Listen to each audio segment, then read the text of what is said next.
सलाम जुले। हमने रिसेंटली जो डीएसआरबी की पोस्ट एडवर्टीज़ की थी 83 नॉन गैजेटेड पोस्ट डिस्ट्रिक्ट कार्डर की, उसमें कुछ डाउट्स है और कुछ रिक्वेस्ट्स आई थी हमारे पास में, तो उसको हम कंसिडर कर रहे हैं। पहली रिक्वेस्ट थी फ़ीस की। तो बड़े सारे कमेंट्स और बड़े सारे लोग बोल रहे थे कि इतनी ज़्यादा फ़ीस क्यों रखी है। अब फ़ीस हमने रखी थी 500 for open merit and 400 for category students.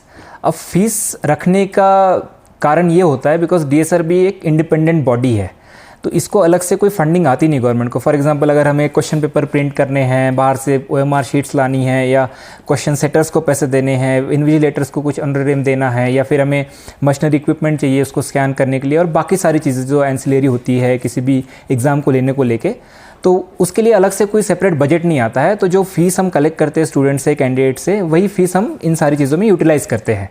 अब हमने 400-500 डिस्प्ले रखी थी बिकॉज लास्ट टाइम जो एडवर्टीजमेंट हुई थी डीएसआरबी करगिल की तरफ से, उसमें भी 400 की फ़ीस रखी गई थी। अब हमारे पास रिप्रेजेंटेशन और रिक्वेस्ट आई है बहुत सारे कैंडिडेट्स के कि हम अलग अलग एग्ज़ाम में अप्लाई करना चाहते हैं और ये फ़ीस हमारे लिए थोड़ी ज़्यादा है। हमें नहीं लग रहा था बिकॉज अगर आप independent fair free examination transparently conduct करवाना चाहते हो तो थोड़ा सा खर्चा आता है उसमें हमारे लिए। बट रिक्वेस्ट को देखते हुए कैंडिडेट्स की बहुत सारे एक्सपीरियंस, इवन कल हमारे पास कोई स्टूडेंट यूनियन के प्रेसिडेंट आए थे, उन्होंने भी रिक्वेस्ट की थी। सी साहब के पास में बड़े सारे रिप्रेजेंटेशंस आई है, उन्होंने भी रिक्वेस्ट की है। तो हम इस रिक्वेस्ट को कंसिडर कर रहे हैं और हम जो है हमने जो फ़ीस नोटिफाई की थी उसमें 50% रिडक्शन करे। तो जो ओपन मेरिट की 500 की फ़ीस थी वो हम 250 रुपये करेंगे, और जो हमारी कैटेगरी की 400 की फ़ीस हमने रखी थी वो हम 200 रुपये कर रहे हैं। बट होपफुली ये फ़ीस जो हम कलेक्ट करें वो ट्रांसपेरेंटली एग्ज़ाम लेने में हमें मदद करे, बिकॉज हम एक क्वेश्चन लेके चल रहे थे कि अगर कुछ बाद में हम अगर सीबीटी मोड पे करना है या और कुछ करना है तो हमारे पास थोड़ा सा चंक ऑफ बैलेंस रहना चाहिए। बट फिर भी स्टूडेंट की रिक्वेस्ट को देखते हुए, और चूँकि आने वाले समय में हम और भी पोस्ट एडवर्टीज़ करने वाले हैं, तो हो सकता है कैंडिडेट 2, 3, 4 पोस्ट एडवर्टीज़ करे, तो उसलिए हम उसको कंसिडर करते हुए ये फ़ीस स्टूडेंट के रिक्वेस्ट पे इसको रिडक्शन कर रहे हैं, 50% तक हम रिड्यूस करेंगे। दूसरा, बहुत सारे बच्चे बोले कि टाइमिंग ज़्यादा है। अब टाइमिंग आप लोग एसएससी की जो कंप्यूटर बेस्ड एग्ज़ाम है उसका पैटर्न को लेके आप चल रहे हो कि टाइमिंग 2 घंटे का ज़्यादा है, बिकॉज आप 1 घंटे पहले उसमें जाके बैठते हो, अपनी सारी डिटेल्स फिलअप करते हो, और वहाँ पे आपको राउंड भी नहीं करना ओएमआर शीट्स पे। अब चूंकि हमारे पास अभी सीबीटी बेस्ड एग्ज़ाम का इतना ज़्यादा इंफ्रास्ट्रक्चर बना नहीं है कि हम एक साथ ही ले ले, वो हम उसमें प्रोसेस में है, उसमें भी टेंडरिंग और बाकी एजेंसी अच्छी हायर करना सो दैट ट्रांसपेरेंसी मेंटेन हो, कुछ उसमें फ्रॉड ना हो, उसमें हम बैकग्राउंड प्रोसेस हमारा चल रहा है। बट तब तक हायर करने तक की जब तक टाइम है तब तक हमारी एग्ज़ाम ओएमआर शीट बेस्ड पे होगी। तब तक हायर करने तक की जब तक टाइम है तब तक हमारी एग्ज़ाम ओएमआर शीट बेस्ड पे होगी। अब चूंकि ओएमआर बेस्ड एग्ज़ाम जब होती है तो उसमें कैंडिडेट्स को अपनी डिटेल भरनी होती है, सर्कल्स को राउंड करना होता है। तो आप देखते होंगे जो भी नेशनल लेवल पे बहुत सारी एग्ज़ाम्स होती है जो ओएमआर बेस्ड होती है उसमें टाइमिंग 2 घंटे का ही होता है। अब चूंकि कैंडिडेट्स रिक्वेस्ट कर रहे थे कि 1.5 घंटा करो या 1 घंटा करो, तो मुझे लगता नहीं ये फीजिबल होगा अभी के लिए, बिकॉज जो जेन्युइन कैंडिडेट है जिसने सच में अच्छे से पढ़ाई की है उसको चाहिए कि हम पूरा उसको वक्त दें, और 100 क्वेश्चंस के लिए 120 मिनट्स मुझे लगता है सफिशिएंट है, उसको कम करने की ज़रूरत नहीं होनी चाहिए। बट अगर आगे जाके कुछ इशू आता है तो फिर हम इसको एड्रेस करेंगे, बट अभी के लिए टाइमिंग 2 घंटे ही रहेगा, बिकॉज हम जो एग्ज़ाम है ओएमआर बेस्ड पे करेंगे।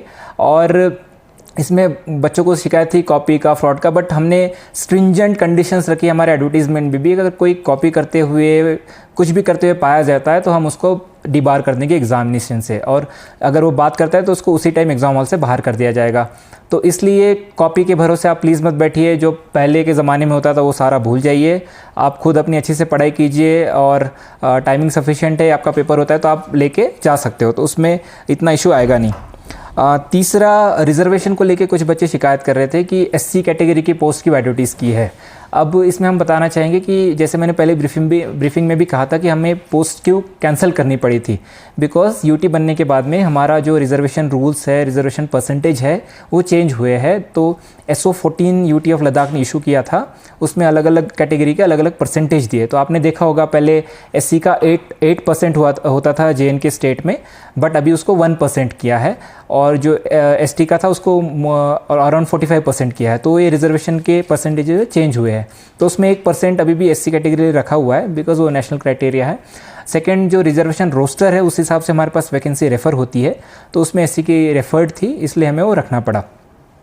उसके बाद कुछ बच्चे बोल रहे थे कि 10th के बाद बड़े सारे आर्ट्स चूज़ करते हैं यहाँ पे, तो मैथ्स को लेके उनको दिक्कत आ रही थी। बट मैं बताना चाहूँगा कि जो भी हमारे अरिथमेटिक बेस्ड क्वेश्चन होंगे, मैथ्स रिलेटेड क्वेश्चन होंगे, वो 10th तक के मैट्रिक तक के जो भी मैथ्स का सिलेबस होता है उस पर ही बेस्ड रहेंगे, उससे ऊपर वाला हम नहीं पूछेंगे। इवन बाकी एग्जाम में भी ऐसे ही होता है, 10th तक का ही मैथ्स पूछा जाता है, सो दैट सबको लेवल प्लेइंग एक फील्ड मिले। तो हमारे जो भी क्वेश्चन पेपर सेटिंग होगी उसमें भी 10th तक का ही क्वेश्चन पूछा जाएगा। एक रिक्वेस्ट लोगों ने शायद सी साहब को की है, स्टूडेंट्स ने अलग अलग भेजा हुआ है कि हमने एक जगह लिखा था कि 10th प्लस 12 जो कैटेगरी है उसमें एक अंडरटेकिंग आपको लेनी है।